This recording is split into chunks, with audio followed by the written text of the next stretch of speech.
Solano's paperwork arrived, so we're good to go. The original Mercenaries presented Grand Theft Korea, putting you in the thick of it trying to bring down 52 war criminals represented by a deck of cards, while blowing stuff up and making a quick buck. World in Flames returns with a lot of these sentiments, but this time in lush Venezuela. The cards are gone, but the cash and explosions are in steady supply. There's blood for oil, but should you spend your cash for Mercenaries too? Alright, ready to get to work?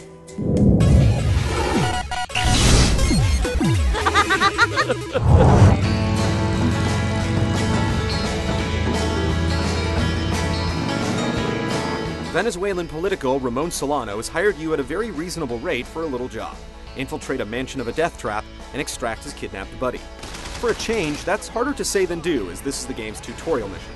Upon your victorious return, Mr. Solano decides to terminate your services and your life as he moves in for a military coup, closing up loose ends before setting himself up as dictator and oil czar. Alive and fueled by vengeance, you strike out on a quest to topple Solano as one of the 3 available mercs. Everybody pays.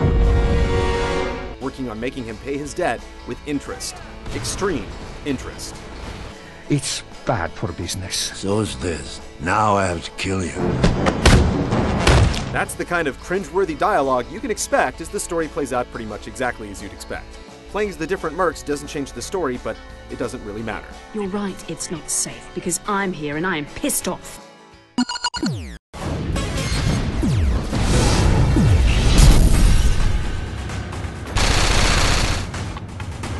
The warm beaches of Venezuela make for a great sandbox. After the tutorial, you're stripped of your hardware, and it's time to rebuild.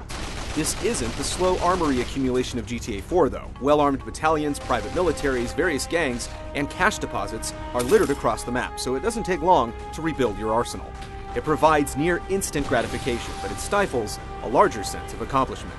Helicopters and air support take some more time and oil to acquire, and as you complete missions and build up favor with various factions, you get some AI helpers to spread the mayhem. The game shows a lot of its hand early on in the tutorial, so the sense of awe from calling in an airstrike later on isn't what it should be, but the urge to destroy is a strong one, and Mercenaries 2 gives you plenty of chances.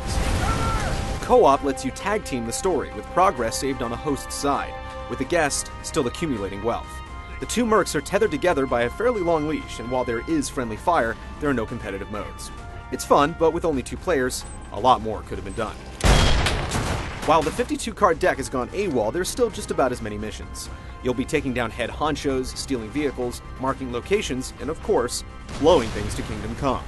There are also the more mundane missions like racing through gates and compelling side missions that allow you to bet on your success. The factions also provide missions, and choosing one side over another will affect how they respond to you, but it's always easy to make peace. Let me in, or I kill you all. Tell you what, do us one more solid, and I'll buzz you in. Objectives are always branching out and opening up as you clear the game, or you can just paint the town smoky and look for some contraband.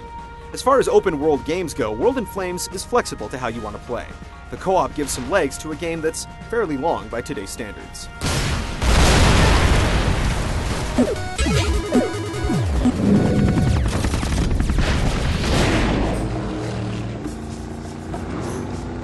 Early in the game, you have to hunt down Solano's men, some hiding in a hedge maze. Those hedges are no match for your guns, grenades, and guts. It's refreshing and throws down the gauntlet. You have to blow your way towards objectives, and the game is happy to oblige. The 3 mercs have negligible differences. One's quicker, one finds more ammo, and Mr. Mohawk regenerates health faster, so it ultimately becomes a preference of whose butt you want to look at or which repetitive one-liners wear on you the least.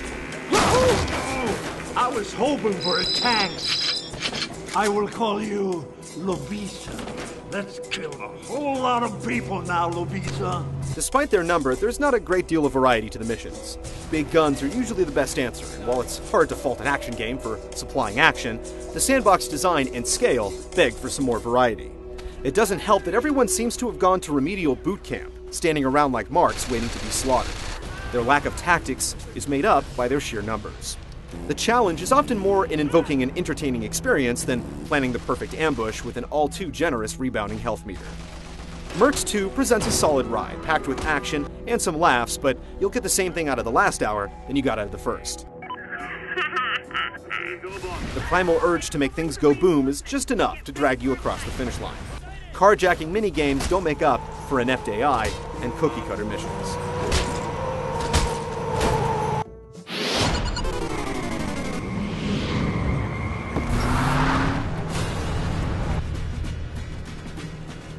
The sylvan landscapes, metropolitan centers, and sandy coasts are spectacular and feel like real places. At least, real places to blow up. Trees splinter and fall, buildings crumble, and shanty shacks cease to exist after a grenade or two. Vehicles and character animation are passable, but the terrain truly takes the prize. The sound design features hearty explosions, but the people annoy with their repetitive chatter. I'm on the emplaced weapon! I'm on the emplaced weapon! It's almost enough to take a job pro bono. Sounds like you got a problem. World in Flames delivers on what it tries to be, a high-octane playground of destruction.